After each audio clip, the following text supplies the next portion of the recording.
He called himself my wife's work husband, right to my face at a company dinner, while she smiled like it was funny.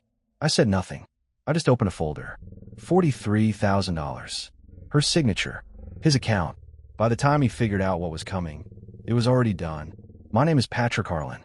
I'm 56 years old, and for most of my adult life, I was a senior corporate counsel at a mid-sized financial services firm in Charlotte, North Carolina. I spent 3 decades learning how systems work, how contracts hold, how liability shifts, how language either protects you or buries you. I was good at it. I was precise. I noticed things. What I should have noticed sooner was Jared Pullen. He joined the company 4 years ago as Director of Strategic Partnerships.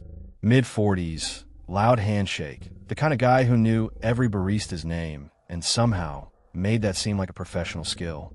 He wore slim-fit blazers and carried a Moleskine he never wrote in. He called people brother in the elevator and remembered birthdays with a precision that should have been unsettling. Nadine, my wife, 51, VP of Business Development of the same firm, thought he was refreshing. That was the word she used. Refreshing. Like a window opened in a room that had been closed too long. I should have asked whose room she meant. The evening that changed everything was a company awards dinner held at the Ballantine Hotel, late October, the kind of event where the chandeliers cost more than the bonuses. Nadine looked beautiful in a dark green dress I hadn't seen before. We sat at a table with 6 colleagues and their spouses. Jared sat 2 seats down from her. I sat across the table. The dinner went the way those dinners go. Wine that was just expensive enough, speeches that ran just long enough, applause that landed just loud enough. I was talking to the CFO about a vendor contract when I heard the laughter. Not the whole table, just one end of it. Jared's end. I turned to look. He was leaning back in his chair, arms open, performing for anyone within earshot. He said it casually, the way men say things when they want them to sound like nothing. I'm the one who takes care of her at the office. He gestured at Nadine with a loose wave of his hand.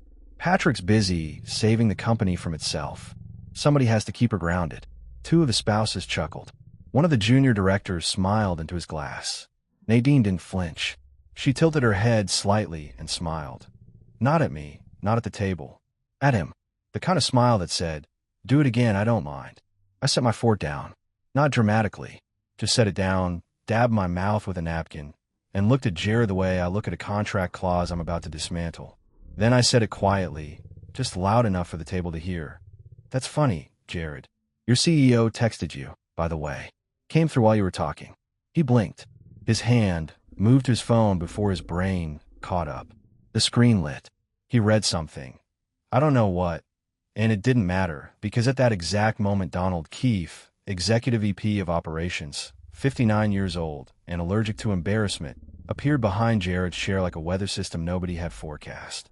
Keefe didn't sit. He placed one hand on the back of Jared's chair and leaned down, and whatever he said was short and quiet and landed like a closed door. Jared's face went the color of the white tablecloth. He excused himself from the table. Nobody laughed now. The CFO beside me cleared his throat. The junior director found something very interesting in his dessert menu. Nadine looked at me. I looked back. I picked up my fork and finished my salmon. That was the moment I stopped pretending I didn't know what I already knew. I drove home alone that night. Nadine said she wanted to stay a little longer, catch up with a few people. I said fine. I said it calmly, the way you say things when you've already made a decision and the words are just formality.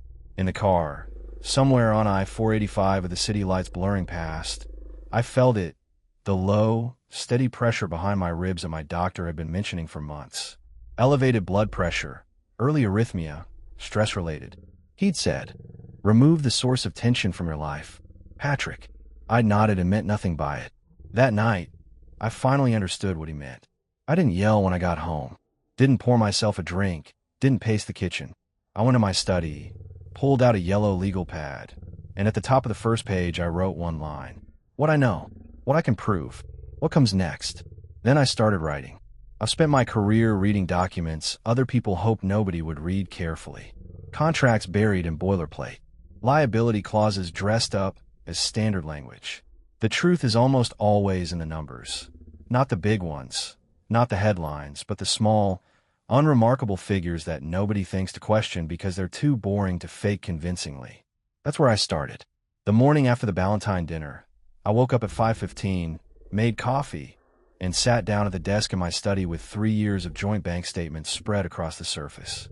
Not printed fresh. I've been pulling these periodically for months, telling myself I was just staying organized. That's what I told myself. What I was actually doing was building a case I wasn't ready to name yet. It took me 40 minutes to find the first transfer. $1,100, 14 months ago, logged under professional consulting services to an LLC called Crestline Advisory Group. I didn't recognize the name.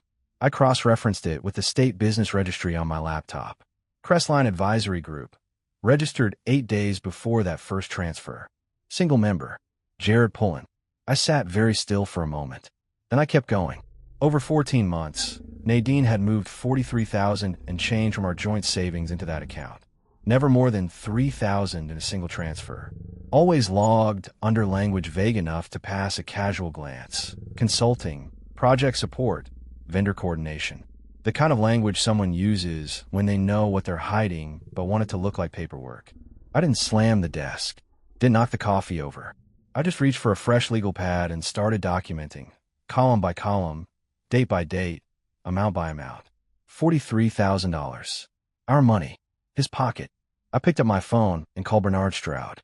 Bernard was 62, semi-retired, and the finest corporate attorney I'd known in 30 years of legal work. We'd been friends since a hostile acquisition case in 2003 that neither of us liked to talk about in polite company.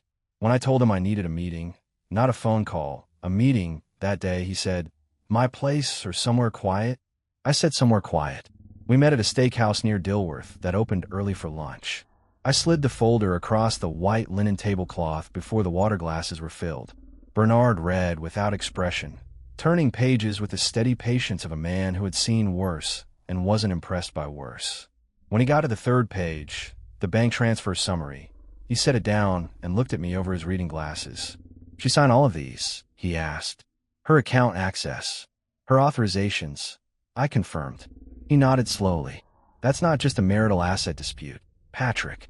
Depending on how Crestline was structured, this could touch wire fraud statutes." I told him I was aware. I told him I wanted everything documented before I moved on anything else.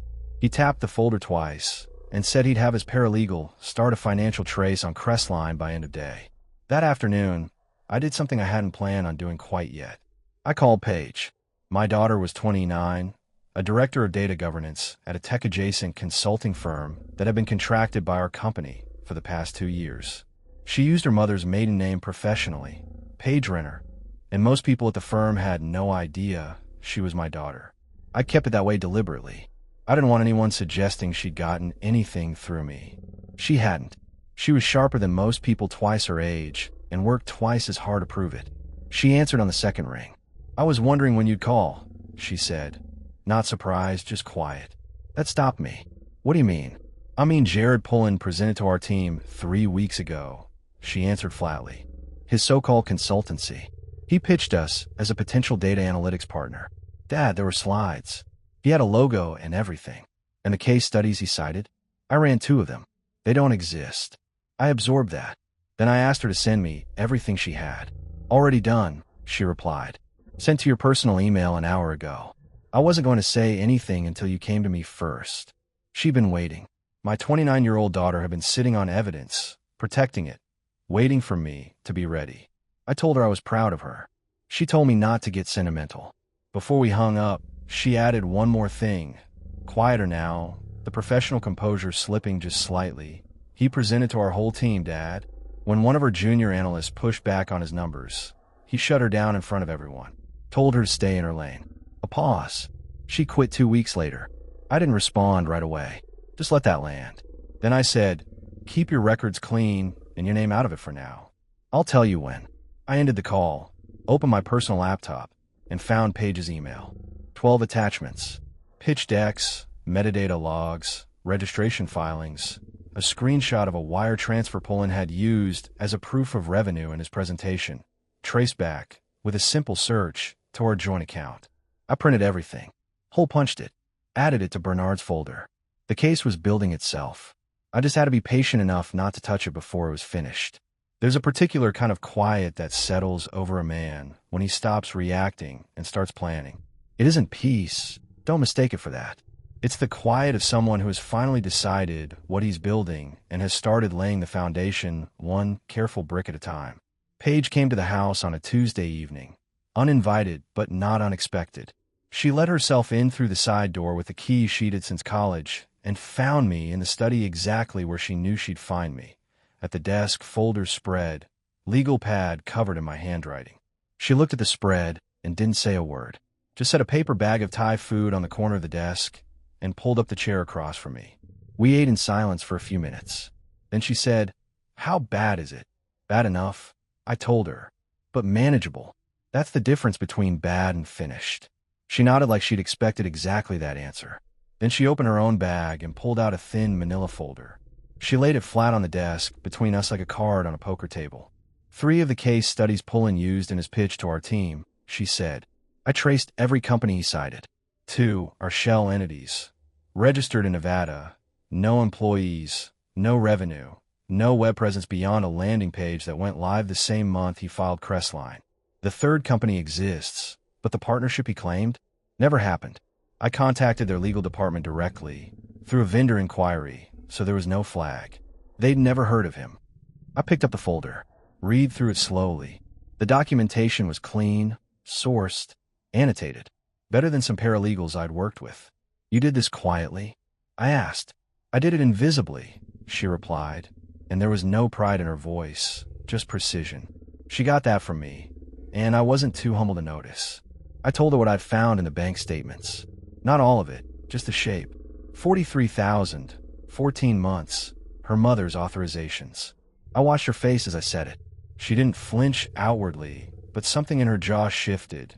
That small adjustment that meant she was processing something painful and filing it away to deal with later. "She funded his pitch deck," Paige said flatly. "That's what it looks like." She was quiet for a moment. Then, "The junior analyst he shut down in our meeting. Her name is Kirsten. She'd caught a discrepancy in one of his revenue projections. He talked over her for 3 minutes straight, called her figures intra-level thinking, and suggested she let the adults handle strategic analysis." A pause. She submitted her resignation 4 days later. I set the folder down carefully. "Is Kirsten willing to document what happened in that meeting?" Paige gave me a look that said she'd already asked. I told her I might know someone who could make sure it went to the right place. I added Kirsten's account to my notes. Another thread, another name, another weight on a scale that was already tipping hard. After Paige left, I sat with the folder for another hour. Bernard had already started the financial trace on Crestline. What Paige had brought me wasn't just supporting evidence. It was proof that Pullen had been pitching a fraudulent operation to external clients, using fabricated case studies to solicit business. That crossed a line well past corporate ethics. That crossed into territory that made the SEC's ears perk up. I didn't reach out to anyone that night. I just added it to the folder and went to bed at a reasonable hour for the first time in weeks. I slept well. That surprised me. The thing about leverage is that most people misunderstand it. They think it's about having something over someone. It isn't. Real leverage is about knowing the right people well enough that you don't have to threaten anyone. You just have to make a call, and the right machinery starts moving on its own.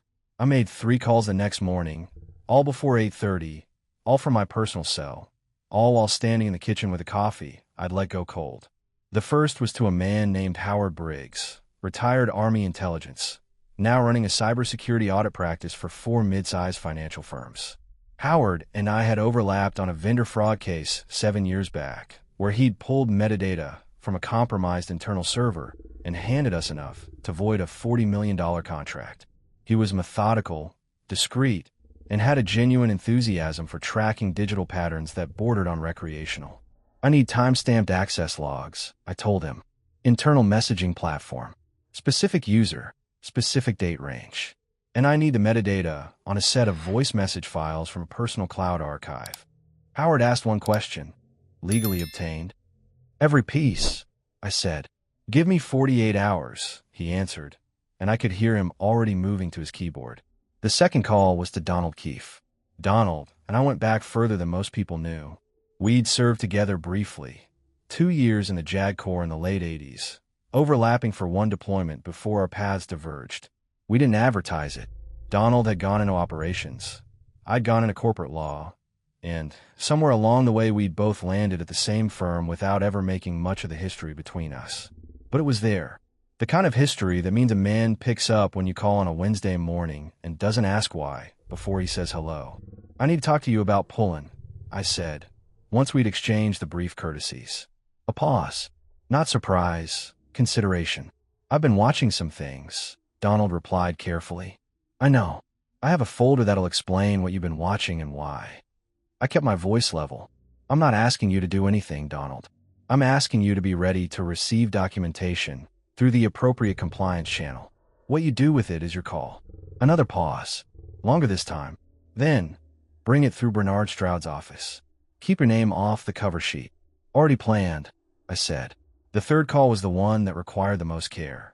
Her name was Vivian Marsh, executive business coach, well regarded in Charlotte's professional women's network, a fixture at leadership seminars and corporate retreats. She had coached Nadine for the past 3 years, and, from what I had pieced together from a dozen small observations, had been a consistent and enthusiastic supporter of Nadine's involvement with Pullen. She used phrases like reclaiming your energy and breaking patterns of suppression, and apparently considered a married woman's extramarital relationship a legitimate form of professional development. I didn't call Vivian. I showed up.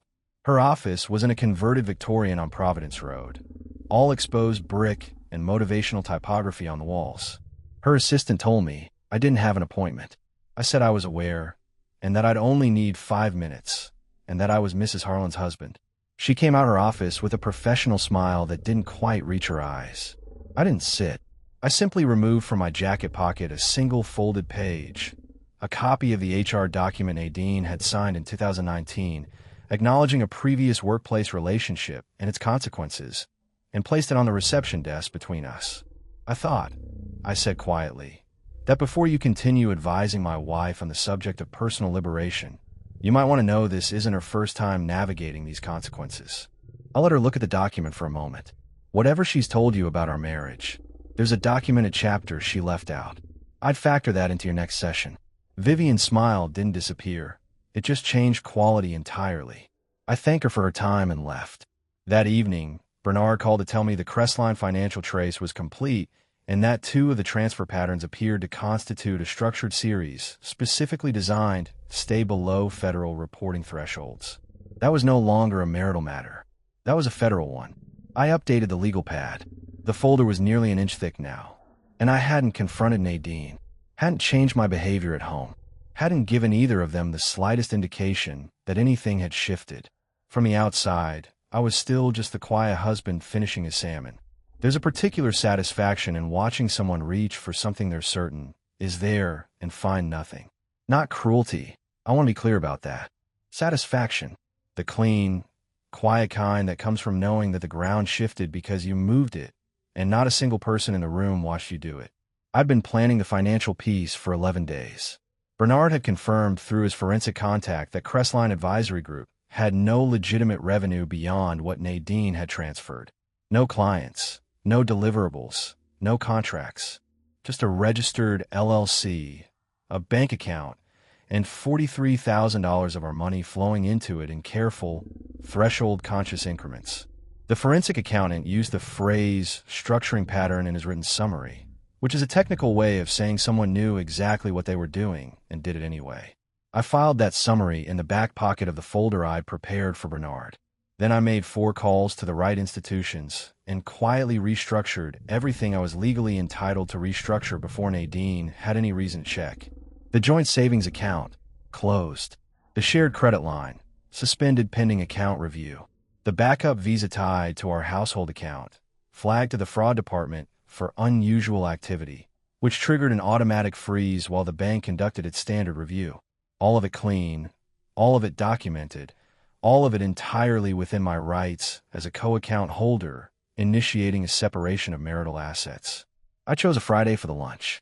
Nadine suggested it. Actually, her idea, her restaurant, the French place on Tryon Street, she liked because the lighting made everyone look a little more expensive than they were. She wore the cream blazer she reserved for meetings she wanted to win. I wore a jacket I'd had for 15 years and still fit into, which felt relevant somehow. We ordered. We made conversation about nothing. Her week, a colleague's retirement, whether we should repaint the guest room. She was performing ease, which meant she was anything but. I'd watched her perform ease for 22 years, and I could read the seams in it. When the check arrived, she reached for it the way she always did in restaurants she'd chosen. A practiced generosity that cost her nothing because she knew I'd handle the actual payment. She produced the black Amex with a small, confident smile. The waiter returned 90 seconds later with the apologetic expression all good servers develop for exactly this situation. "I'm so sorry, ma'am. This one isn't going through." Nadine's smile held for a full 3 seconds before the edges tightened. She opened her purse and produced the backup card, the Visa on our shared household account. That one came back declined too. I watched her recalibrate in real time. The slight forward shift in her posture. The eyes moving to the window, then back. The careful management of her expression in a restaurant where 3 people at neighboring tables knew her by name. She reached into the inner pocket of her blazer and produced a third card, a sleek private card I wasn't supposed to know about. She had it for about 8 months. I'd flagged it to the issuing bank's fraud division 2 days prior. Unusual activity, I'd cited. Pending review. Declined. The waiter gave me a look of professional neutrality. I handed him my card, a personal account in my name only, untouched and fully funded, and told him to run it. He did and left. Nadine set her hands flat on the table. Very still. The way she got when she was working through options and hadn't landed on one yet. "That's strange," she said, voice carefully neutral. "Is it?" I replied. She looked at me then, really looked, the performance of ease fully abandoned. Before she could speak, her phone buzzed on the table. She glanced at it, and I watched the color change in her face the way it changes when you read something that alters the landscape of what you thought you knew. The email from our financial institution confirming the full separation of the joint accounts had arrived. She set the phone face down. "You closed everything," she said quietly. "I reorganized." I replied. "There's a difference. One is destruction. The other is clarity." "Patrick." $43,000, Nadine. I kept my voice level, almost conversational. 14 months. Crestline Advisory Group. Jared Pullins, LLC, which he registered 8 days before the first transfer you authorized. I paused to let that land without drama. That's not a mistake. That's a decision. And decisions have consequences. She stared at me. The restaurant hummed around us. Silverware, low music, someone laughing 2 tables over. Nadine's jaw moved slightly, the tell near her left temple that appeared when she was constructing a response she hoped would work. "I was helping him get started," she said finally. "It was an investment. I planned to tell you. You planned to tell me," I repeated, "in the same way you planned to tell me about the relationship itself." I folded my napkin and set it beside my plate. Bernard Stroud has a copy of the forensic summary. A second copy is with Donald Keefe's office through the compliance channel. What happens next isn't my decision. It's the institution's. She went very still. I stood, buttoned my jacket, and looked at her one last time across the table. She looked smaller than she had when we'd walked in. Not broken. Nadine didn't break easily, but recalculated, repositioned, aware, for the first time, that she'd been playing a game on a board she hadn't designed. "The guest room," I said, "can stay whatever color it is." Then I walked out into the Charlotte afternoon, and the sun was doing what Carolina's sun does in November, bright and honest, and entirely indifferent to human drama. I gave it 4 days after the lunch before I went to the office after hours. I'd arranged building access through a senior staffer in facilities management, a woman named Grace who had worked at the firm for 19 years, and whose son I'd helped place at a strong prep school 2 years back through a colleague connection. She hadn't asked why I needed access to the 14th floor at 7:15 on a Tuesday evening. She'd simply ensured the badge log would show a standard authorized entry and left a parking pass on my car that morning without a note. The floor was empty. The cleaning crew had finished the east wing and moved on. I walked to Jared Pullen's office with the particular kind of calm that comes from having rehearsed something so many times in your head that the actual doing of it feels almost routine. His desk was exactly what I'd expected from a man who wanted to project competence without demonstrating it. Spotless surface, decorative inbox tray, with nothing in it. A branded mug from a leadership conference, one motivational print on the wall that read "Execute with intention." The irony of that last item was not subtle. I placed the envelope dead center on his chair. Cream cardstock, heavyweight, no name on the front. I wanted him to feel the weight of it before he understood what it was. Inside, I had organized everything with the precision I applied to complex litigation packages. Page 1. A bank transfer summary showing $43,000 moving from our joint account to Crestline Advisory Group over 14 months, with Nadine's authorization signatures on each transaction. Page 2. The forensic accountant's summary, 3 paragraphs, clinical language, the phrase structuring patterns circled in blue ink. Page 3. Pages documentation of Crestline's fraudulent case studies, 2 shell entities, 1 falsified partnership claim, all sourced and annotated. Page 4. A formal statement from Kirsten. The junior analyst Pullen had publicly humiliated and driven to resign, now willing to document the incident in writing for HR. Page 5 was the one I'd thought about longest. It was a single printed screenshot, Pullen's pitch deck cover slide, the one he'd used in the presentation to Page's team. Across the bottom, I'd written in my own hand. Pension fund clients were also approached. SEC defines this class of solicitation under Rule 10b-5. The documentation above has been preserved accordingly. I didn't sign it. Didn't need to. The last item in the envelope was a copy of a LinkedIn notification, a screenshot of a comment posted under Pullen's most recent professional update, which had been a self-congratulatory post about building something meaningful from the ground up. The comment, posted from an account belonging to a retired investment manager who had lost $18,000 in a previous Pullen-adjacent scheme, read simply, "Attached is the wire transfer you called a return on investment," with a document image beneath it. I hadn't posted that comment. I hadn't needed to. The retired investor had found Pullen on his own, through the kind of patient digital searching that angry people do when they have time and motivation. I'd simply preserved the screenshot before Pullen's team could flag it for removal.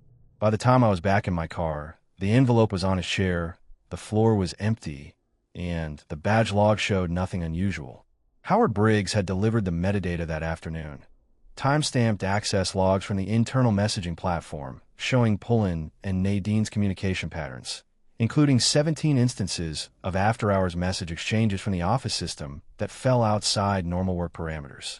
None of the content was included. Howard had stayed cleanly within legal bounds, but the timestamps alone told a story that an HR investigator would find difficult to ignore. I forwarded the metadata to Bernard with one line: "Add to the compliance package. Keith's office receives it Thursday." Bernard replied within the hour, "Understood." The forensic accountant also flagged 2 additional transfer patterns we should discuss. "Call me tomorrow morning." I set the phone down and looked at the folder on the passenger seat. 1.5 inches thick now. Every page sourced. Every claim documented. Every thread traceable to a legitimate origin. Jared Pullen had spent the better part of a year making himself comfortable in a position he thought was secure. He'd underestimated the man at the end of the dinner table. He'd underestimated what 30 years of corporate law teaches a man about patience and paper trails. Tomorrow he would walk into his office, sit down, and find something on his chair that would rearrange the rest of his professional life. I drove home through the Charlotte night, feeling something I hadn't felt in months. Steady. Absolutely, completely steady. The morning Jared Pullen walked into that conference room, he was wearing a charcoal blazer he'd posted about on LinkedIn 2 weeks prior. Something about investing in your professional image. He carried the decorative moleskine under one arm and had the particular stride of a man who still believed the day was going to go the way he'd planned it. It wasn't. I wasn't in the room. I didn't need to be. Donald Keefe had called me the evening before, brief and specific. Everything is in order. The compliance package has been reviewed at the appropriate level. Tomorrow's quarterly strategy meeting will address it. That was all. No details, no dramatics. Donald communicated the way men do when they've spent time in situations where precision matters more than volume. I heard the rest from 2 separate sources, independently, within 24 hours.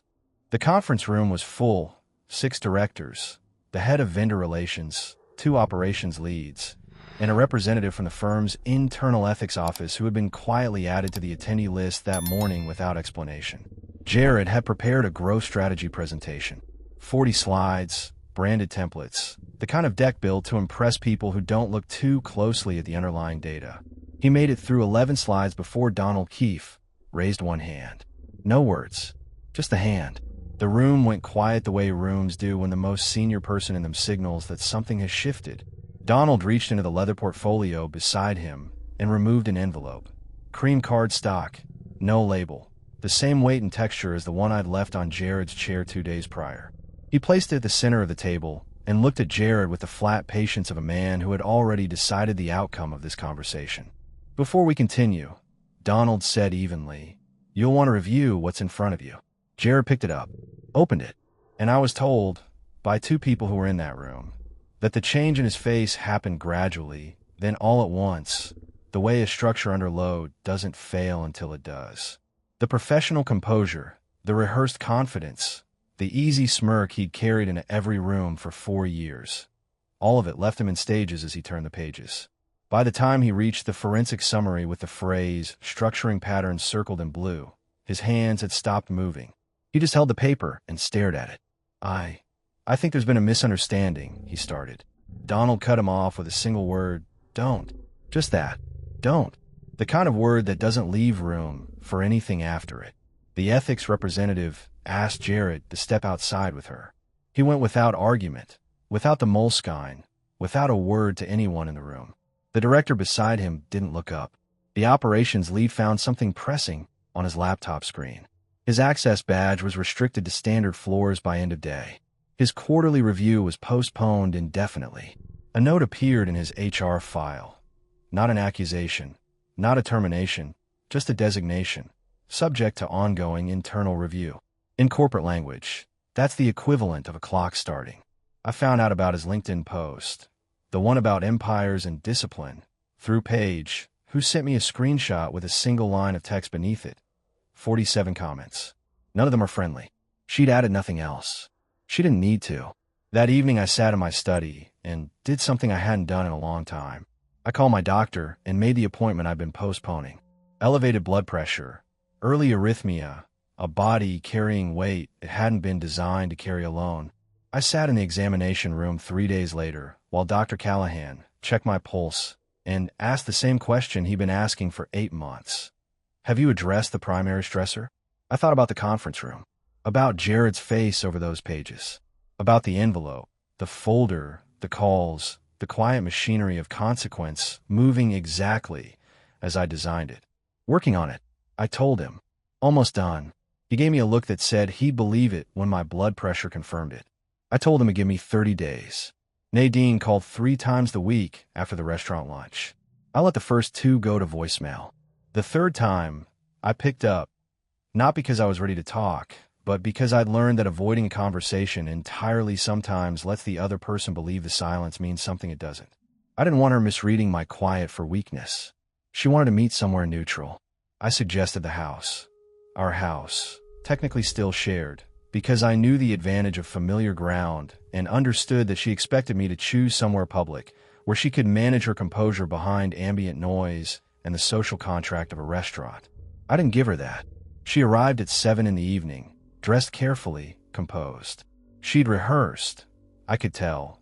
There was a particular quality to her posture when she'd run through a conversation in advance, a slight over-readiness, like someone who'd memorized their lines and was waiting for their cue. We sat in the living room. No coffee, no offer of wine, just chairs, a lamp between us, the quiet of the house that had been holding its breath for weeks. "I know things look bad," she began, leaning forward slightly. "But Patrick, I need you to understand what was happening. I was trying to help something get off the ground. I believed in the concept. I wasn't thinking about how it would appear. Nadine." I said her name without heat, without edge, just clearly. "Stop." She stopped. "I'm not here to debate your intentions." I continued, keeping my voice at the same even register I used in depositions. "Intentions don't appear in forensic summaries. Authorizations do." I reached into the folder on the side table. She hadn't noticed it there when she came in, and removed a single document. I placed it on the coffee table between us and let her look at it without touching it. It was the HR document from 2019. Her signature, neat and deliberate, At the bottom of a formal acknowledgement, I recognized that my behavior constituted a serious lapse of professional judgment. I accept responsibility for the consequences and agree to the terms set forth by this office. She stared at it. The color in her face changed in a way I'd only seen a handful of times in 22 years. "Where did you?" she began. "It's a sealed HR record," I said. "Sealed records have administrators. Administrators have relationships with people who've done them professional favors over the course of a career." I paused. "You've been telling people our marriage broke down because I was emotionally unavailable. What you haven't told them is that this isn't the first time you've been in this situation. You signed that document yourself." She pressed her lips together. A long silence stretched between us. "That was different," she said finally. "I was younger. It was a mistake." "This is also a mistake," I replied. "A $43,000, 14-month, forensically documented mistake." I let that sit without ornament. Bernard Stroud is proceeding. The divorce filing will reflect the asset misappropriation. What Keefe's office does with the compliance findings is outside my control, and yours. She looked at me, then with something I hadn't expected. Not anger, not manipulation, but a kind of exhausted recognition. Like she'd reached the end of a very long performance and couldn't remember why she'd started it. "I didn't think you'd actually do it," she said softly. "Any of it." I looked at her across the lamplit space between us and said honestly, "I know. That was your only real mistake." She left 20 minutes later with the HR document in her hand. I'd given her the copy deliberately because I wanted her to carry it with her. I wanted her to feel the weight of her own signature. I locked the door behind her, stood in the hallway for a moment, then went back to my study. I added 3 notes to the legal pad, closed the folder, and put on a pot of coffee I actually intended to drink this time. The house was quiet. It had been quiet for a while, but for the first time, the quiet felt like mine. There's a particular humiliation in being escorted from a building you once walked through like you owned it. Not a dramatic scene, no security guards, no shouting, no audience. Just a quiet conversation in a small office, a badge placed face down on a desk, and a cardboard box assembled from supplies in the storage room down the hall. The kind of humiliation that's designed to be unremarkable. That's what makes it permanent. Jared Pullen was formally terminated on a Tuesday morning, 3 weeks after the conference room meeting. Bernard had called me the evening prior, not to celebrate, just to inform, the way a good attorney reports outcomes. The firm's general counsel finalized the separation agreement this afternoon. No severance. Cause-based termination. The ethics findings made any other outcome legally indefensible. I thanked him and ended the call. I didn't go to the building that morning. I had no reason to officially, but I was in the area, a meeting 2 blocks east that ended earlier than expected, and I found myself standing at the corner of the building's main entrance at 9:20, coffee in hand, when I saw him come through the revolving doors. He was carrying a box that had already started giving way at the bottom corners from the weight inside it. A framed certificate leaning against one side. A small succulent I recognized from the LinkedIn office photo he'd posted last spring. A stack of folders he'd never needed, but had kept because they looked purposeful. His tie was crooked. His shirt collar was open at the button. The careful architecture of his professional image had collapsed overnight into something that just looked like a man having a very bad morning. He stopped on the sidewalk like he wasn't sure which direction to go. I watched him stand there for a moment. That particular stillness of a person recalibrating in public, trying not to show how lost they are. Then he turned and saw me. Something moved across his face. Not anger. He was past that. Not shame, exactly. More like recognition. The specific recognition of a man who finally understood how thoroughly he'd misread the room, and the man at the end of the table in it. I reached into my jacket and removed a final envelope. Standard business size, sealed, his name on the front in my handwriting. I walked over and held it out. He took it with a hand that wasn't bracing the box from underneath. Looked at it. Looked at me. "What is this?" he asked. His voice had none of the rehearsed ease I'd spent 4 years listening to. It was just a voice now. "Notice of termination of the Crestline business registration," I said. "The state filing was withdrawn this morning. The LLC no longer exists." I paused. "The 2 shell entities you used as case studies in your pitch materials have also been flagged to the Secretary of State's office for fraudulent registration. You'll be receiving correspondence on that separately." He stared at the envelope. Then he looked up at me, and what I saw wasn't the man who'd leaned back at that dinner table and performed for an audience. What I saw was what had always been underneath. Someone who had built everything on borrowed confidence and was now standing in the wreckage of it, holding a cardboard box and a dead succulent. "I didn't think," he started. "No," I agreed. "You didn't." I didn't say anything else. Didn't need to.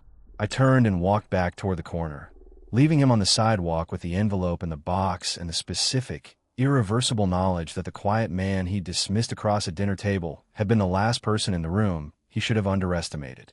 Behind me, I heard the box set down on the concrete. I didn't turn around. That afternoon, Paige called me. "Kirsten submitted her formal statement to HR," she said.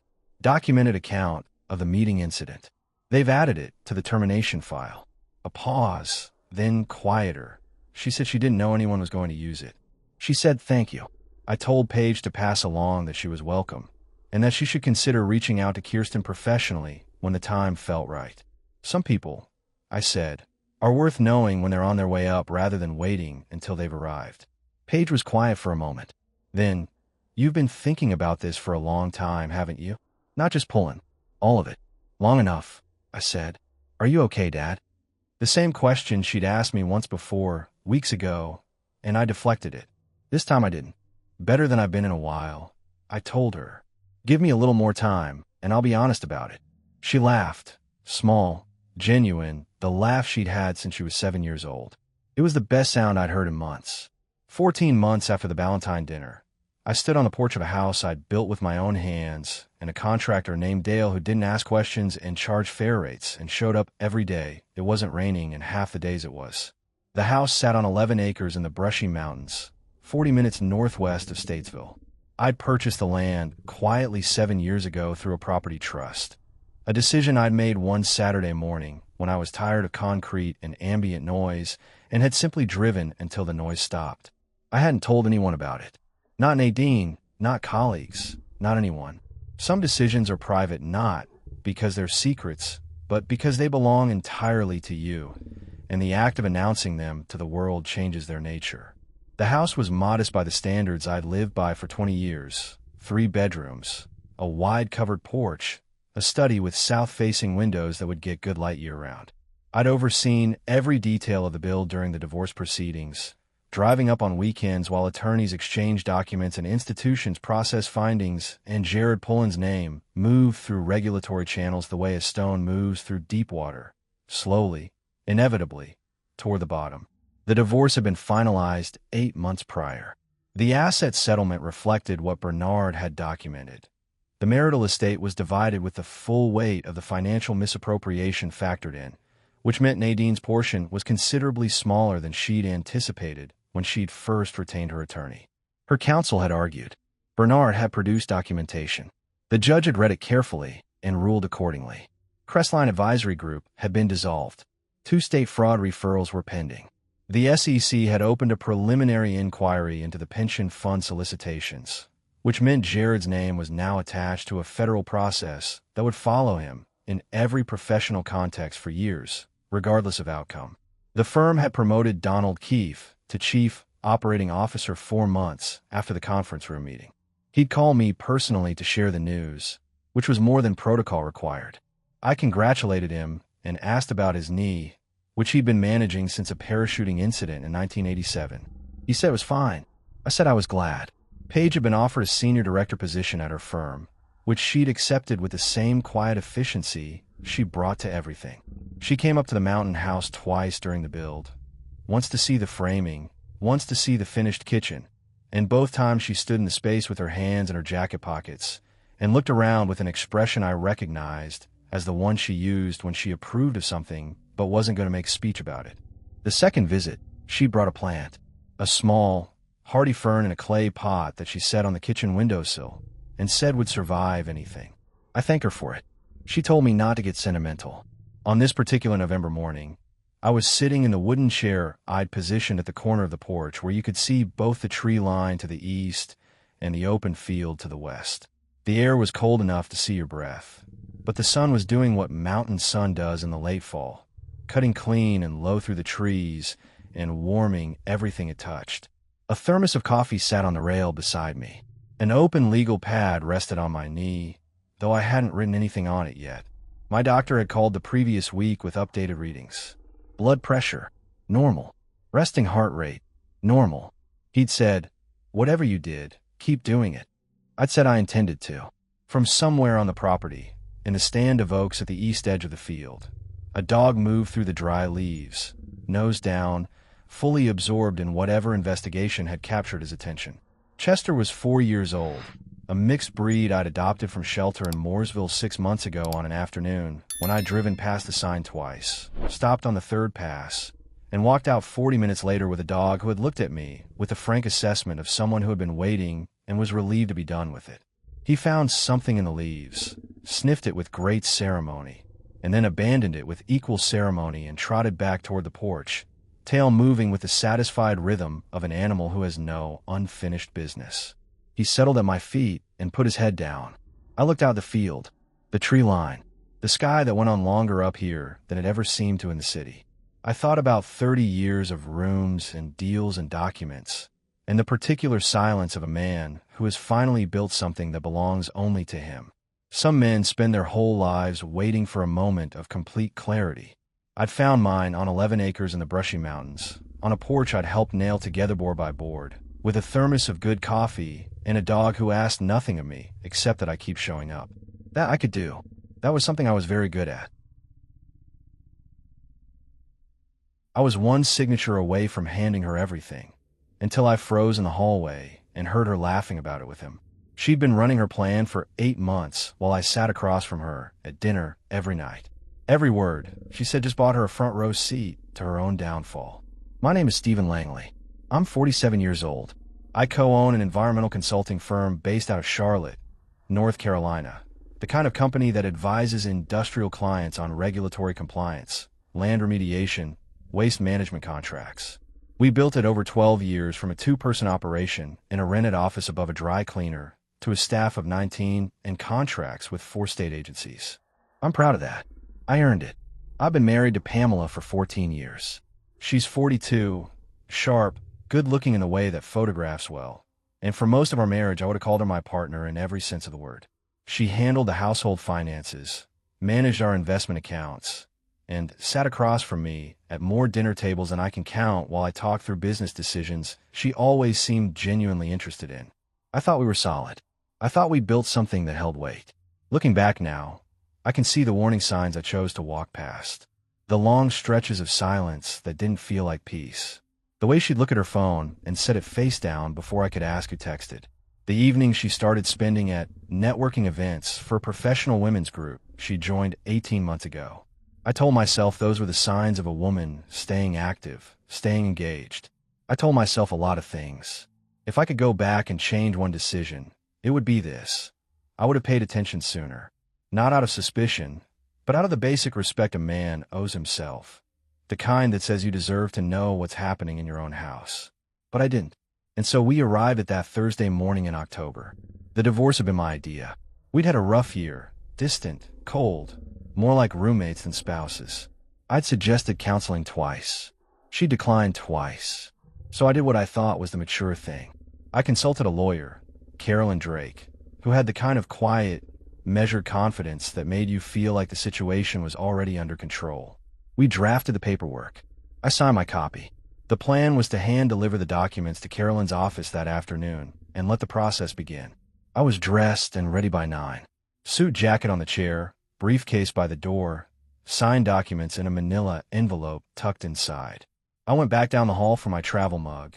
Coffee, black, same as every morning for 20 years. That's when I heard her. Pamela was in the kitchen. I could tell by the direction of her voice, low and loose, the way she talked when she thought no one was within earshot. There was another voice on the line, male, self-assured, with a laugh that arrived before the punchline did. I stopped in the hallway, 6 feet from the kitchen doorway, and I stood there like a man who had just stepped on ice and was waiting to find out how thick it was. He has no idea, Pamela said. He's been so wrapped up in that company, he hasn't noticed anything for months. The male voice replied, warm with amusement. And the papers? He's actually filing. He thinks he is. She laughed, and it wasn't a nervous laugh or a guilty one. It was the laugh of someone who believed they were running the table. Once he signs everything over and walks out the door, we move. The accounts, the business share, the property. All of it transfers clean. I didn't move. I didn't breathe. The travel mug stayed on the hallway shelf. She kept talking. Lance, I've been setting this up for 8 months. He's going to hand me everything and think it was his own idea. Lance. The name landed like a stone dropped in still water. I was one signature away from handing her everything. And then I stood in that hallway and heard her laughing about it with him. Every single word out her mouth was buying her a front row seat to her own downfall. She just didn't know it yet. I didn't walk into the kitchen. I didn't say a word. I turned around, walked back to the study at the far end of the house, and closed the door behind me without a sound. My hands were steady. That surprised me a little. I sat down at my desk, opened the bottom drawer, and pulled out the folder I'd labeled reference. Legal 3 years ago during a contract dispute with a county agency. Inside were copies of our prenuptial agreement, the original business registration documents, the deed to our home, and a USB drive I'd encrypted with Carolyn's office after a health scare 2 years back made me think about what I'd leave behind. I thought about Pamela's voice. Easy, rehearsed, completely unbothered. 8 months. She'd said 8 months. I opened my phone and typed one message to Carolyn. Don't file. Need to meet today. In person. Then I put the phone face down on the desk and sat quietly for a moment, listening to the house around me. Somewhere down the hall, Pamela was still laughing. Let her. I sat in that study for 40 minutes before I moved again. Not because I was paralyzed. I've never been that kind of man. I sat there because I needed to think clearly, and clear thinking requires stillness. My father used to say that a man who acts on heat alone burns down his own house. I wasn't going to burn anything down. Not yet. The folder was open in front of me. I went through it page by page, methodically, the way I review a regulatory compliance report before signing off on it. The prenuptial agreement came first, 12 pages, signed by both of us the year we got married, notarized by Pamela's own cousin as a favor, notarized by Pamela's own cousin as a favor. I found what I was looking for on page 8. Clause 11. In the event that either party engages in deliberate misrepresentation regarding shared or individual assets, the injured party retains full discretionary rights over those assets pending arbitration, without requirement of prior negotiation. Pamela had signed directly beneath it. Her signature hadn't changed in 14 years. I set the prenup aside and pulled up our joint account on my laptop. I wasn't looking for anything dramatic. I was looking for a pattern. And there it was, small transfers over the past 7 months, always rounded figures, always labeled with something mundane. Grocery run, home supplies, car maintenance. Individually, nothing alarming. Together, they told a story. Nearly $40,000, moved in quiet increments to an account I didn't recognize. I opened a new spreadsheet and started logging every transaction. Date, amount, destination. I didn't rush. I just worked. Around noon, I heard Pamela leave the house. The garage door opened. The car backed out. The neighborhood went quiet again. I waited until the sound of her engine faded before I picked up my phone and called my cousin Ray. Ray Brunner is 48, runs a general contracting business out of Raleigh, and has been my closest friend since we were teenagers throwing a football in my grandmother's backyard. He'd met Pamela at our wedding and liked her well enough, but 2 Christmases ago he'd pulled me aside after dinner and said, quietly, "Steve, I don't know what's going on with her lately, but something's off. Just keep your eyes open." I told him he was reading too much into things. He picked up on the second ring. "I owe you an apology," I said. A pause. Then Ray's voice, "Careful, what happened?" I told him. Not everything. Not the spreadsheet. Not the legal details, but enough. The conversation I'd overheard. The name Lance. The 8 months she'd mentioned like it was a project timeline. Ray didn't say "I told you so." That's one of the things I've always respected about him. He just exhaled slowly and said, "Okay, what do you need? I need you to think back. Anything you noticed about Pamela in the last year? People she mentioned, places she went when she visited Raleigh, anything that seemed off. I need details, not impressions." He thought for a moment. There was a guy at Dana Hollis's birthday thing back in March. Pamela introduced him as someone from her professional group. Lance something. I didn't catch the last name. He shook my hand like he already owned the room. Lance something. March. That was 7 months ago. Did she introduce him to you specifically? Or was he just there? I pressed. She brought him over. Ray said flatly.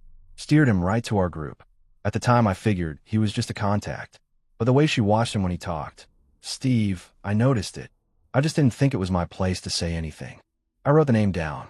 Lance. Professional group. March. After the call, I went back to the folder. I pulled out the USB drive, the one I'd encrypted with Carolyn's office 2 years ago, and plugged it into my laptop. Inside, backup copies of every major document. The business partnership agreement, the original property deed with its pre-joint title annotations, insurance policies, the secondary filing that reassigned survivorship rights to my family trust contingent on a specific legal breach. I'd put that last one in at Carolyn's suggestion and promptly forgotten about it. Now I was very glad I hadn't argued against it.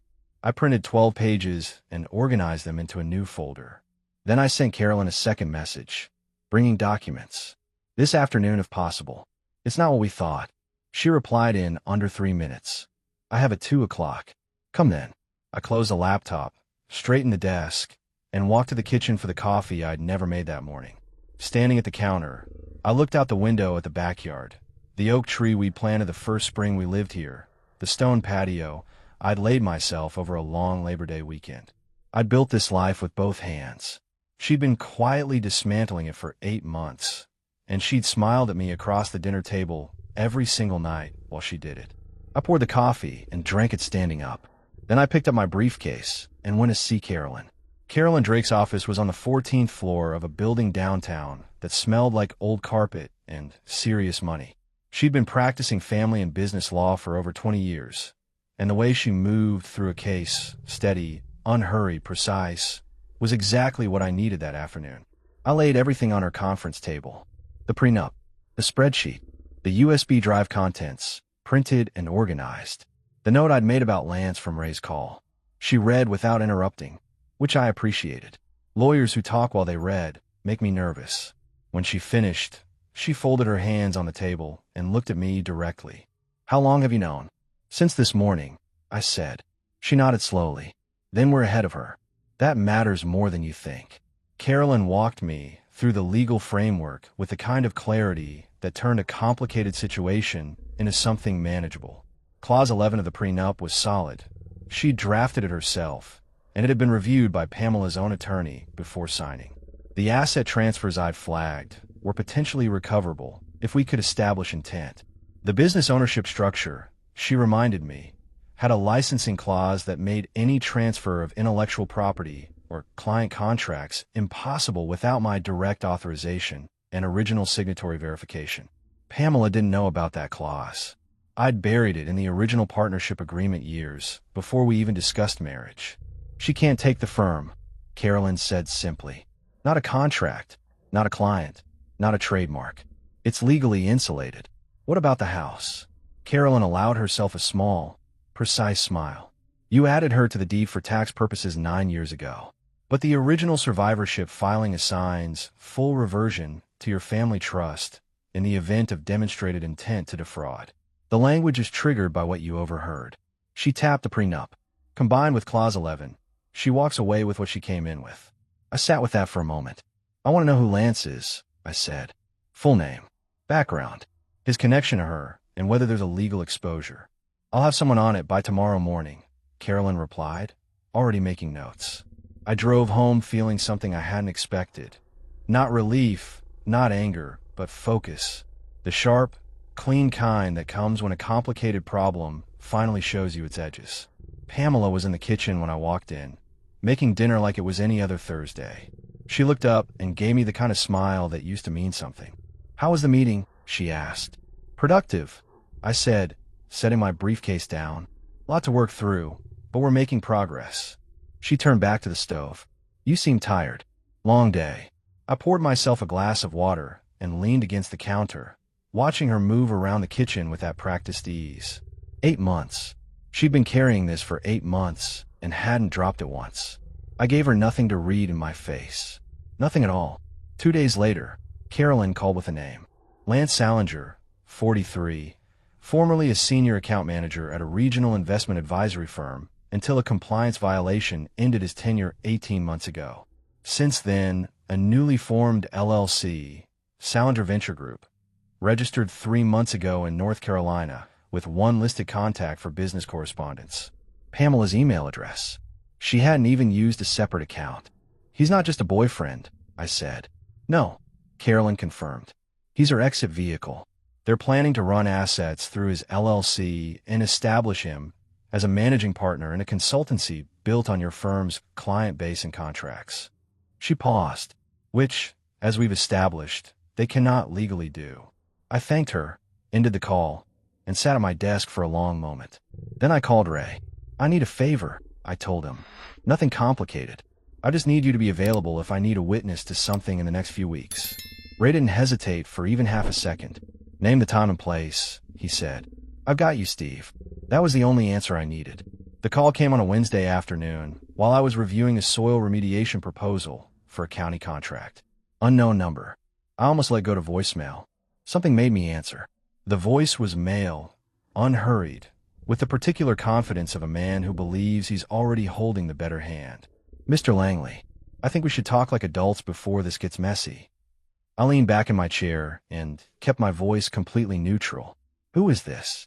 Someone with a mutual interest in a clean resolution, he said. I'm going to be direct with you. Pamela and I have made plans. You filing or not filing doesn't really change the direction of things. What does change is how smooth the transition is. I'd rather this be smooth for everyone. Lance Salinger, in the flesh, so to speak. He kept going, filling the silence I'd deliberately left him. There's no reason this has to turn into a legal battle. You walk away with the firm intact. We're not interested in the day-to-day operations. We just need the infrastructure, client relationships, the state agency contracts, the licensing registrations. You'd be surprised how reasonable this arrangement could look on paper. I let him finish. Then I said, very quietly, I appreciate you calling. A pause. He hadn't expected that. So you're open to? I didn't say that. I cut in. I said I appreciate the call. There's a difference. I ended it there, set the phone on the desk, and immediately sent Carolyn a text with a timestamp and a summary of the conversation. She replied within minutes, documented. Keep your phone backed up. That call was a gift. She was right. A man threatening to take your business infrastructure over the phone was not a man making smart decisions. What he didn't know, what neither of them knew, was that I'd already started laying the countertrap. The previous evening, I'd left a document on the corner of my desk, slightly visible, facing the door. It looked like a routine financial summary, account headers, property lines, business valuations. A casual observer might assume it was an asset overview prepared for the divorce proceedings. What it actually contained was a set of numbers I constructed specifically to mislead, inflated account balances in accounts I'd already restructured, a property valuation that reflected an outdated figure, a business revenue line that omitted the protected IP clause entirely. Bait, clean and deliberate. Pamela passed my desk 3 times that day. The 3rd time, she slowed. That evening at dinner, she was noticeably warmer. Pour me iced tea without being asked. Asked about the county contract with what sounded like genuine interest. I answered calmly, gave her just enough detail to seem unguarded, and watched her file it all away behind those careful eyes. Then came the moment that nearly broke my composure. Tammy Briggs, Pamela's closest friend, a woman I'd always found slightly too loud for enclosed spaces, stopped by unannounced around 7. She and Pamela went out to the back patio with a bottle of wine. I was in the study with the window cracked, not intentionally positioned, just working. Their voices drifted in. Does he know you already talked to someone? Tammy asked. Pamela's reply was quick. No, and he won't. Lance has his own attorney reviewing the business filing. It's being structured so it looks like a standard consulting partnership. Tammy's voice dropped. And the account transfers. I thought you said those were done. Most of them, Pamela said. There's one more property-linked account I need to access before I pull the trigger. Lance thinks it's already clear, but I told him to wait until after Steven signs. She said it the way you discuss rerouting a delivery. No hesitation. No guilt. Tammy didn't know I could hear her. And Pamela didn't know that what she'd just described, intentional pre-filing asset movement linked to a fraudulent business registration, had a legal name that Carolyn was going to be very interested in hearing. I closed the window quietly, picked up my phone, and typed out everything I just heard word for word while it was still fresh. Then I sent it to Carolyn with one line. She just described the timeline herself. The invitation came from our neighbors, Phil and Donna Kerrigan. Their annual fall cookout, the kind of Charlotte Saturday event where people stand around a gas grill and pretend autumn isn't already slipping away. Pamela had RSVP'd for both of us before things had gotten complicated, and canceling would have raised questions neither of us wanted to answer yet. So we went. I'd been to enough of these gatherings to know how to move through one without giving anything away. Small talk, cold beer, laugh at the right moments. Pamela worked the crowd the way she always did. Fluid, charming, leaving each conversation looking like she'd made someone's afternoon. I watched her from across the yard and tried to remember the last time that ease had felt genuine to me. Then I saw him. He was standing near the drink table, talking to Phil with the relaxed posture of a man who considered most rooms beneath him. Late 40s, well-dressed for a backyard cookout, with the particular smile of someone who'd practiced it in front of a mirror. Pamela drifted toward that side of the yard within 10 minutes of our arrival. She didn't introduce him to me. She didn't need to. Lance Salinger. He was taller than I'd pictured, more polished. He shook Phil's hand with both of his, laughed at something, touched Pamela briefly on the shoulder as he spoke. Casual, proprietary. The kind of touch that assumes permission. I didn't move toward them. I stayed where I was, talked to Donna about her garden, drank half my beer slowly, and watched. Ray had driven up from Raleigh that morning. I'd asked him to come without explaining why, just said I needed him around this weekend. He appeared at my elbow around the time Lance started telling some story that had 3 people laughing. That him? Ray said quietly, not looking in that direction. That's him, I replied. Ray took a slow sip of his drink. I remember him now. From Dana's birthday. He stood the same way then. A pause. Like he's always the main character. I didn't respond. I was watching Pamela's face, the way it shifted when she was near him, softer and more alert at the same time. She used to look at me that way. I could place the exact year it stopped. We left the cookout after 90 minutes. Pamela was quiet in the car, which suited me fine. That night, I lay awake for a while, and my mind went somewhere I'd been avoiding. 7 years ago, the summer we renovated the kitchen. Pamela in paint-stained jeans, laughing at something I'd said while we argued about cabinet hardware. We'd been good then, genuinely good. The kind of couple that other people pointed to. Somewhere between that summer and this one, something had shifted in her. I didn't know exactly when. I used to think it was gradual, just the natural cooling of a long marriage. Now I wasn't sure it had been gradual at all. Now I thought there might have been a specific moment, a specific decision she'd made, and everything after that was just execution. That thought was worse than anger. It settled into me like cold water into stone. In the morning I met Carolyn for coffee and told her about the cookout. She made a note of it without visible reaction, then slid a folder across the table. Lance Salinger's LLC registered 3 months ago, she said. But look at page 3. I turned to it. A consulting services agreement, drafted, not yet executed, naming my firm's 2 largest state agency contracts as transferable partnership assets to be absorbed in a Salinger Venture Group upon completion of the marital dissolution. She'd listed my clients by name. She gave him a client list, I said. She gave him a shopping list, Carolyn corrected, which she had no legal right to share. That document alone is enough to establish intentional misappropriation of proprietary business information. I sat with that for a moment. The specific anger of a man who built something carefully and watched someone treat it like a yard sale item. I want to set the next phase, I told Carolyn. She's been looking at that document on my desk. I want to give her something she can't resist passing to him. Carolyn's expression sharpened. Walk me through it. I did. She listened, asked 2 precise questions, and then nodded once. Do it. I'll have the monitoring framework in place by Thursday. I drove home with a plan and a folder, and for the first time since that Thursday morning in the hallway, I felt the weight begin to shift. I spent 2 evenings building the document. It looked real because most of it was real account headers, real property lines, accurate business structure language. What I changed were the specific figures and one critical omission. The intellectual property clause protecting all client contracts and firm licensing was nowhere in it. To anyone reading quickly, It looked like an unguarded asset overview. The kind of document that might make a person think the door had been left open. I printed it, placed it in a manila folder, and left it on the left corner of my desk on a Tuesday morning before Pamela woke up. Slightly angled, partially visible from the doorway. Then I went to the office and waited. Carolyn's monitoring system, entirely legal, tied to the firm's existing compliance infrastructure, flagged outbound data events from any device on our home network linked to my business domain. I had an alert set to my phone. The notification came at 2:17 that afternoon. File accessed. Photographed via mobile device. Outbound message sent from Pamela's personal email. She hadn't even waited until I was home. I forwarded the alert to Carolyn with one line. She took it. That evening, Pamela was in a noticeably good mood. She made dinner. Pasta, the kind she used to make early in our marriage when she was trying to impress someone. She poured wine, asked about my day with what sounded almost like warmth. I matched her tone exactly. Easy, unhurried, a man seemingly wrapping up a chapter of his life without bitterness. What I was actually doing was watching the timer run down on her plan. 3 days later, Carolyn called.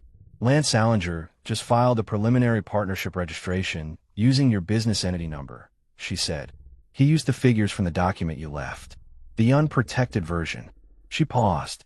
The filing is fraudulent. He used your federal registration ID without authorization.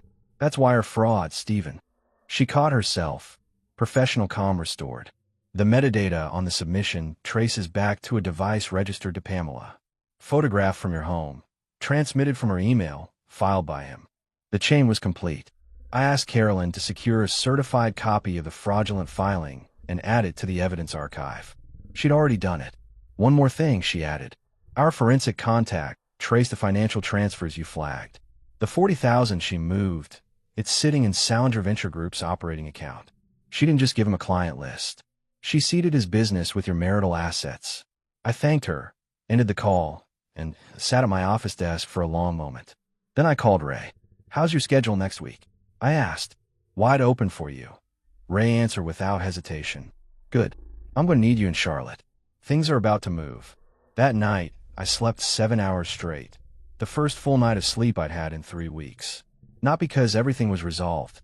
Because the trap had closed and the evidence was locked, and what came next wasn't a battle anymore. It was a conclusion. Monday morning arrived cold and sharp, the kind of Charlotte October day that makes the air smell like something ending. I was at my office by 7:30. Dana, my office manager, had the coffee going and the morning report stacked neatly on the corner of my desk. I'd called her Friday afternoon and told her only what she needed to know. That I was expecting an unauthorized visitor, possibly that week, and that she should follow my instructions exactly when the moment came. Dana had been with me for 9 years. She didn't ask unnecessary questions. She just nodded and said, "Tell me what you need." I settled in and worked through the morning, 2 client calls, a compliance review for the county contract, a follow-up with our state agency liaison. Normal work. The kind that reminds you why you built something in the first place. Lance Salinger walked in at 11:14 a.m. I heard Dana's voice first, politely firm from the reception area, and then his smooth, unhurried, already performing. I stood up from my desk and walked to the doorway of my office. He dressed for the occasion. Dark jacket, open collar, the studied casualness of a man who wanted to look like he belonged in a room he'd never earned. He was holding a slim leather portfolio like a prop in a play he'd written for himself. When he saw me, he smiled. The same smile, I imagined, he'd used on half a dozen other men before me. "Stephen," he said, extending a hand. "Glad you're in. I thought we should finally meet properly." I didn't take the hand. I looked at him for a moment, long enough to let him feel the weight of it, then said, "Dana, please call building security." His smile held, but his eyes shifted. "There's no need for that. I just want 5 minutes." "You're not going to get them," I replied evenly. "You're also not going to get the client contracts, the state agency agreements, the licensing registrations, or the business infrastructure you and my wife have been planning to absorb. None of that belongs to you. None of it ever will." He lowered the portfolio slightly. The performance was slipping. "You don't have to make this adversarial. We can structure something that works for everyone." I stepped closer, not aggressively, just close enough that he understood the distance was intentional. You called my personal cell phone and told me you wanted the infrastructure of my firm. You sent someone to my office to deliver a message. And you filed a fraudulent business registration using my federal ID. I kept my voice level. That's not a negotiation. That's a criminal record in progress. The color in his face changed. Security arrived behind him. 2 men, quiet and professional. Lance looked over his shoulder, then back at me, and I watched the calculation happen behind his eyes. The moment a man realizes the hand he thought he was holding is empty. You're making a mistake, he said, but the confidence had drained out of it. The only mistake I made, I answered, was not paying attention sooner. That one's on me. Everything that happens next is on you. Security walked him out without incident. He didn't look back. I returned to my desk, called Carolyn, and gave her the full account while it was still fresh. She documented it, added it to the file, and told me the fraudulent LLC filing had already been flagged by the state and referred for investigation. The chain is complete, she said. Wire fraud, unauthorized use of your registration, documented conspiracy to misappropriate business assets. His attorney, if he gets a good one, will tell him to settle every claim immediately and quietly. After the call, Ray appeared in my office doorway. He'd been in the building's ground floor coffee shop the entire morning, available if I needed him. That's the kind of man Ray Brunner is. Clean, he asked. Clean, I confirmed. He nodded once, satisfied, and went to get us both a coffee. I sat at my desk and felt the silence of a problem that had just run out of room to move. The office was still mine. The contracts were still mine. And Lance Salinger was walking back to wherever he'd come from with nothing but the portfolio he'd carried in as a prop. That afternoon I went home, and I waited for the phone to ring. Pamela called at 9:47 p.m. I was in the guest room, reading, when the phone buzzed on the nightstand. Her name on the screen. She'd been out since mid-afternoon. I'd heard the car leave around 4 and hadn't heard it return. Now it was nearly 10, and she was calling instead of coming inside. I let it ring twice. Then I answered. Stephen. Her voice was tight, pressurized. What did you do? You'll need to be more specific, I said. Lance called me. Her words came faster now. That careful composure starting to fracture. He said you had security remove him from your building. He said you threatened him with fraud charges. That is not what we agreed. We didn't agree to anything, Pamela. I cut in, my voice steady. You made plans with another man using my business registration, my client list, and my marital assets. That's not an agreement. That's a crime. Silence. Then, you're overreacting. You don't have proof of any. I have the fraudulent LLC filing with my federal ID, I said. I have the financial transfer records. $40,000 moved in 7 months to Salinger Venture Group's operating account. I have a document you photographed in my study and emailed to him. I have the metadata, the timestamps, the outbound transmission logs. I paused. And I have what you told Tammy on the back patio 3 weeks ago about the property-linked account and the timeline. The silence that followed was a different kind. Not the silence of someone gathering an argument. The silence of someone watching the walls close in. When she spoke again, her voice had changed. Lower. More careful. Stephen, listen to me. We can still figure this out. Whatever you think happened, this doesn't have to go where you're taking it. We've been together 14 years. That has to mean something. I said nothing. She kept going, and her voice softened further, the way it did when she was trying to reach the version of me she thought she still had access to. Maybe I made some mistakes. Maybe we both did. But we could slow this down. Take the filing off the table for now. Give it a month. Just 1 month. A pause. And when she spoke again, there was something genuine in it, or something that sounded genuine enough to sting. What if we still have a chance? What if this whole thing went too far and we both know it? I listened to her all the way through. Then I said, you know what, Pamela, maybe you're right. Maybe we moved too fast. Maybe there's still something worth looking at here. Dead silence on her end. I could feel her recalibrating, the sharp intake of breath that wasn't quite hope and wasn't quite relief. Really, she said. One word, barely above a whisper. No, I said, and I ended the call. I set the phone on the nightstand and sat in the quiet for a moment, listening to the house. No footsteps in the hall. No sound of key in the front door. Just the old wall clock in the kitchen, keeping its steady count. 20 minutes later, headlights swept across the bedroom window. Her car pulled into the driveway. I heard the engine shut off. I heard the car door open. And then, for a long time, nothing. Just Pamela sitting in the driveway in the dark because she had nowhere left to go that wasn't already compromised. She came inside eventually, walked past the guest room without stopping. In the morning, Carolyn called before 8. The state has formally opened a fraud investigation into Salinger Venture Group, she said. Lance Salinger's attorney made contact with my office at 7 this morning. They're looking to settle all civil claims immediately to avoid further exposure. She let that land, then added, and I've spoken to the county. Your state agency contracts are fully secured. No disruption. I thanked her and hung up. Then I went to the kitchen and made coffee.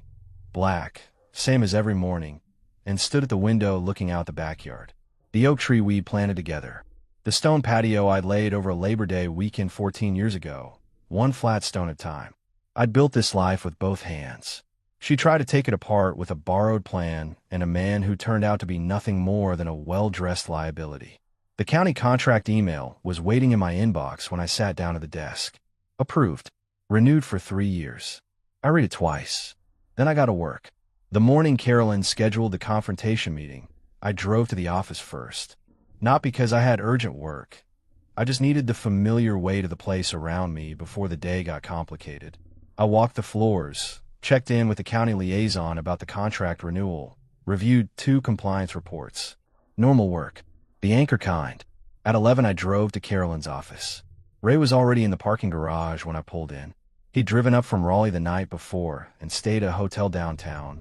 No drama. No questions, just present when I needed him. That's the measure of a man worth keeping in your life. We rode the elevator up together in silence.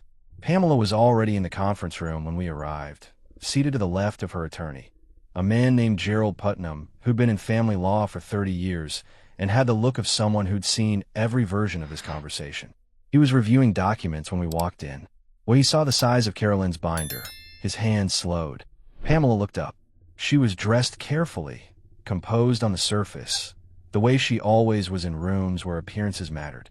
But there was something in her eyes that hadn't been there before. The particular stillness of a person who's been running hard and just hit a wall. I sat down across from her, folded my hands on the table, and said nothing. Carolyn opened without ceremony. She walked Gerald Putnam through the evidence file tab by tab. The financial transfer records. $40,000 moved over 7 months into Salinger Venture Group's account.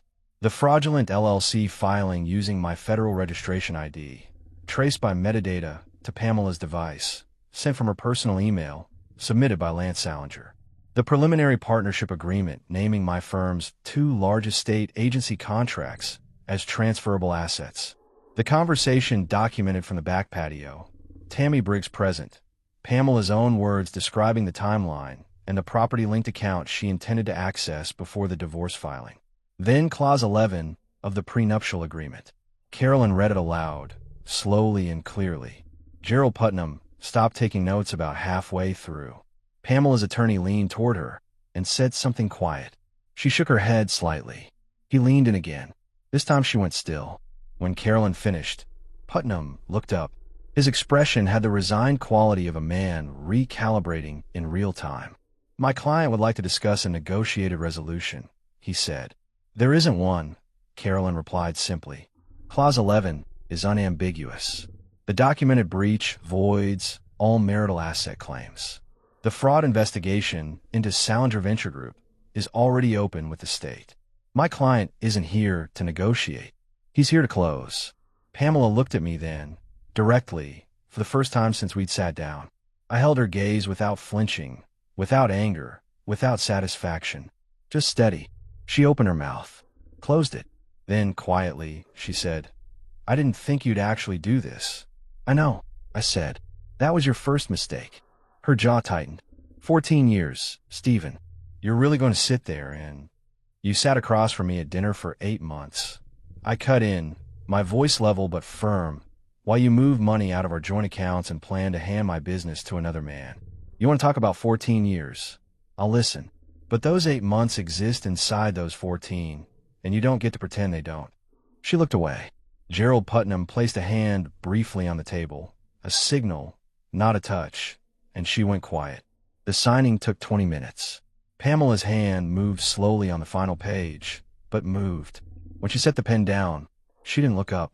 I stood, buttoned my jacket, and nodded to Ray. He stood with me.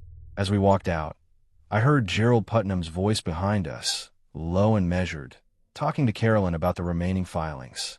The door closed behind us, and the corridor was quiet. Ray walked beside me to the elevator without speaking.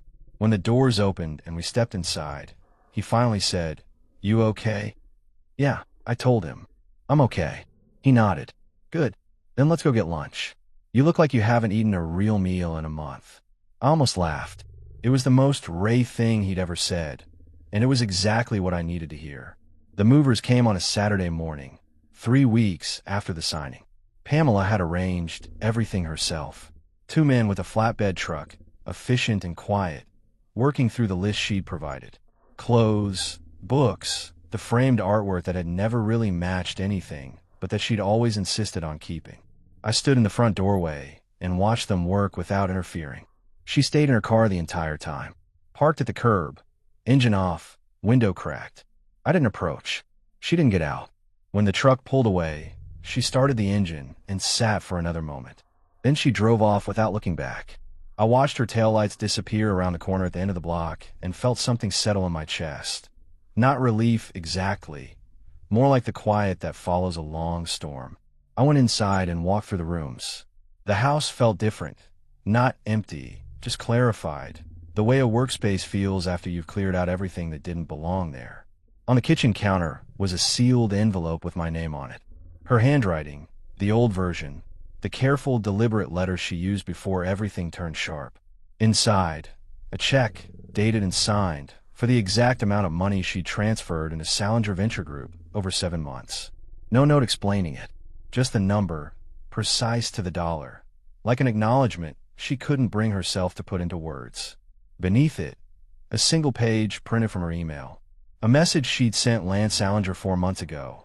I recognized the timestamp, recognized the subject line. In it she described our morning routine, the way I made coffee, the way I checked the mailbox at the same time every day. She called it tedious, called me predictable, the kind of man who made a good background for other people's lives. He'd replied, "At least predictable men are easy to plan around." I read it once. Then I folded it and set it on the counter. I understood why she left it. It wasn't cruelty. It was honesty, her version of closing a door, showing me what the inside of her thinking had looked like. So I didn't spend the next 5 years wondering. I didn't spend 5 minutes wondering. I already knew. 2 months later, Ray called me on a Sunday afternoon. "Have you seen Lance Salinger's Instagram?" he asked. I hadn't been looking. I pulled it up while Ray stayed on the line. The most recent post was a beach photo, turquoise water, white sand, somewhere in the Caribbean that I couldn't immediately place. Lance in sunglasses, arm around a woman who wasn't Pamela. The caption read, "Starting fresh with someone who actually knows what real looks like." Last chapter taught me that the wrong partner poisons everything. Grateful to be past it. The wrong partner. He'd walked away from a fraud investigation, settled every civil claim against him at significant cost, and was now on a beach calling Pamela the problem. I set the phone down and looked out at the backyard. The oak tree, the stone patio, all of it still standing, still mine. Ray's voice came through the speaker. "You believe that guy?" "Completely," I said. "That's exactly who he is." Ray laughed. Short, dry, the laugh of a man who'd seen enough of the world to find it more absurd than surprising. I went out to the patio that afternoon with a glass of iced tea and sat in the chair I'd had out there for a decade. The late autumn light was doing something good across the yard, long and golden, the kind that makes everything look like it's been there forever. I thought about what I wanted the next chapter to look like. Not what I was walking away from. That was settled and signed and done. What I was walking toward. The county contract had been renewed for 3 years. 2 new clients had come on board in October. The firm was in the strongest position it had been in 5 years, maybe more.